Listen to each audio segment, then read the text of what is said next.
Hello, ഇന്നൊരു simple recipe ആയിട്ടാണ് വന്നേക്കുന്നത്. അതായത് നിങ്ങൾക്ക് ഈസി ആയിട്ട് ഇപ്പോൾ ഒരു ഡെസേർട്ടൊക്കെ ഉണ്ടാക്കണം, അല്ലെങ്കിൽ ഷുഗർ ക്രേവിങ്സ് ഒക്കെ വരുമ്പോൾ നമുക്ക് കഴിക്കാൻ പറ്റുന്ന ഒരു സിമ്പിൾ റെസിപ്പി അതായിട്ടാണ് ഞാൻ ഇന്ന് വന്നേക്കുന്നത്. ഇതിന് നമുക്ക് ഗ്യാസോ തീയോ ഒന്നും ആവശ്യമില്ല. നമുക്ക് വെറുതെ ഇങ്ങനെ സിമ്പിളായിട്ട് ഉണ്ടാക്കാം, വീട്ടിലൊക്കെ പെട്ടെന്ന് ഉണ്ടാക്കാൻ പറ്റുന്ന റെസിപ്പി. വേണ്ട ഐറ്റംസ് എന്തൊക്കെയാണെന്ന് നമുക്ക് നോക്കാം. ഞാനിവിടെ കുറച്ച് പഴം എടുത്തിട്ടുണ്ട്. ഞാനൊരു 4 പഴം എടുത്തേക്കുന്നത്. പിന്നെ ആവശ്യത്തിന് നെയ്യ്, പിന്നെ കൽക്കണ്ടം എടുത്തിട്ടുണ്ട്, 1 ഗ്ലാസ് പാല്, നട്ട്സും പിന്നെ കുറച്ച് കിസ്മിസും എടുത്തിട്ടുണ്ട്. ഇത് ഓപ്ഷനല്ല, ഇത് നമുക്ക് വേണമെങ്കിൽ യൂസ് ചെയ്യാം. പിന്നെ കുറച്ച് തേൻ എടുത്തിട്ടുണ്ട്. നമ്മുടെ ഷുഗർ ലെവൽ അനുസരിച്ച് നമുക്ക് യൂസ് ചെയ്യാം. അപ്പം ഇതിനായിട്ട് ഇതിന്റെ പേര് പറഞ്ഞില്ലല്ലോ, ഇതിനൊരു സ്റ്റോറി ഉണ്ട് കേട്ടോ. ഇതിന്റെ സ്റ്റോറി എന്ന് പറഞ്ഞാൽ ഇത് ആക്ച്വലി അമ്പലത്തിൽ കിട്ടുന്ന ഒരു പ്രസാദമാണ്. ഇത് അമ്പലങ്ങളിൽ നമുക്ക് പ്രസാദമായിട്ട് തരുന്ന ഒരു ഡിഷാട്ടോ. അതായത് നമ്മുടെ ഈ പഞ്ചാമൃതത്തിന്റെ ഒക്കെ ഒരു ഡിഫറെന്റ് സ്റ്റൈൽ എന്ന് പറയാം. ഇത് എൻ്റെ ഹസ്ബൻഡിന് കുഞ്ഞിലെ ഈ സാധനം ഭയങ്കര ഇഷ്ടമായിരുന്നു എന്ന് പറഞ്ഞു കേട്ടിട്ടുണ്ട്. അപ്പോൾ അന്ന് തൊട്ട് പുള്ളി അത് ഇഷ്ടപ്പെട്ടോണ്ട് ഇവിടെ ഈ വീട്ടിലും അതൊരു ഹിറ്റ് സാധനമായിരുന്നു. അങ്ങനെ കേട്ടോ ഇത് ഉണ്ടാക്കാൻ തുടങ്ങി. ഇതിന് ഇവിടെ പറയുന്ന, അതായത് എൻ്റെ ഹസ്ബൻഡ് കുഞ്ഞിലെ പറഞ്ഞുകൊണ്ടിരുന്ന അമ്പലത്തിപ്പാപ്പം എന്നാ. ഇപ്പോഴും ഇവിടെ അങ്ങനെ കേട്ടോ ഇതിനെ പറയുന്നത്. അപ്പം നമുക്ക് കാര്യത്തിലേക്ക് കിടക്കാം. ഇപ്പം നമ്മൾ ആദ്യം പഴം എടുക്കണം. പഴം നമ്മൾ 4ആയിട്ട് കട്ട് ചെയ്ത് സ്മോൾ ക്യൂബ്സ് ആയിട്ട് കട്ട് ചെയ്തെടുക്കുക.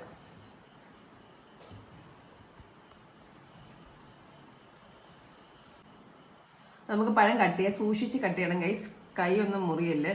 ഞാൻ കട്ടിംഗ് ബോർഡ് ഇല്ലാതെ അരിയാൻ ഞാൻ കുറച്ച് വീക്കാണ്. എന്നാലും നമുക്ക് ട്രൈ ചെയ്യാം. പതുക്കെ അരിഞ്ഞാൽ മതി. ഇതിങ്ങനെ സ്മോൾ പീസസ് ആയിട്ട് അരിയാം.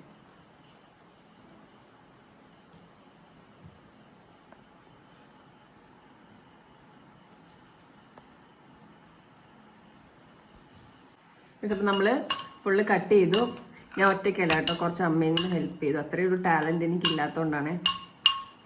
ഇനി നമ്മൾ ഈ കൽക്കണ്ടം കവറിലേക്ക് നമുക്കിത് കട്ട് ചെയ്ത് ബൗളിലേക്ക് ഇടാം.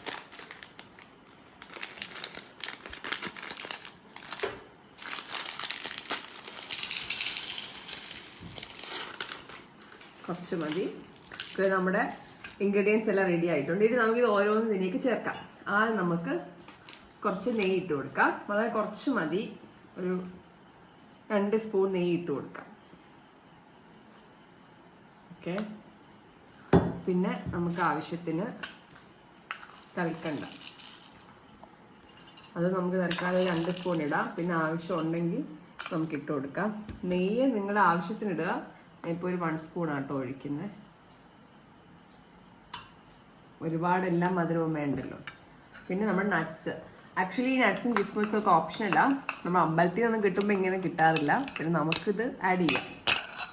പിന്നെ 1 ഗ്ലാസ് പാലാട്ടോ എടുത്തേക്കുന്നത്. അത് നമുക്ക് ഇത് മാഷ് ചെയ്തതിന് ശേഷമാണ് ഒഴിക്കേണ്ടത്. നന്നായിട്ട് മിക്സ് ചെയ്യാം. ഇപ്പം നമ്മളിത് മാഷ് ചെയ്ത് ഒരുപാടങ്ങ് മാഷ് ആവണ്ട, ഒരു കടിക്കാൻ കിട്ടുന്ന ഒരു കൺസിസ്റ്റൻസി തന്നെ നിൽക്കണം. പിന്നെ എനിക്കൊരു അബദ്ധം പറ്റിയായിരുന്നു കേട്ടോ. ഞാൻ മുമ്പേ തേൻ കാണിച്ചപ്പോൾ തേനിൻ്റെ നെയ്യ് എന്നാ പറഞ്ഞേ, തേനാട്ടോ ഞാൻ ഉദ്ദേശിച്ചത്. തേൻ 1 സ്പൂൺ എന്നാട്ടോ ഞാൻ ഉദ്ദേശിച്ചത്, സോറി. ഇനി നമുക്ക് ഇതിലേക്ക് പാലൊഴിച്ചു കൊടുക്കാം. അപ്പം നമുക്ക് ആദ്യം കുറച്ച് പാലൊഴിക്കാം.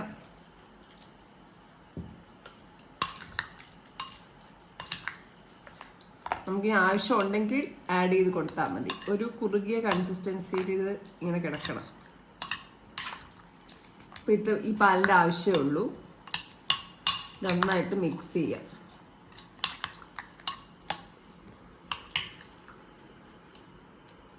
നമുക്കൊന്ന് ടേസ്റ്റ് ചെയ്ത് നോക്കാം.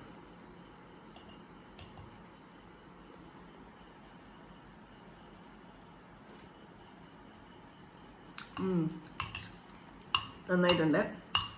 ആവശ്യത്തിന് മധുരം എല്ലാം കറക്റ്റാണ്. നെയ്യുടെ ടേസ്റ്റൊക്കെ നന്നായിട്ട് കിട്ടുന്നുണ്ട്. ഇത് നമുക്ക് പെട്ടെന്ന് ഉണ്ടാക്കാവുന്ന ഒരു ഡെസേർട്ടാട്ടോ. എല്ലാവരും ട്രൈ ചെയ്ത് നോക്കണം.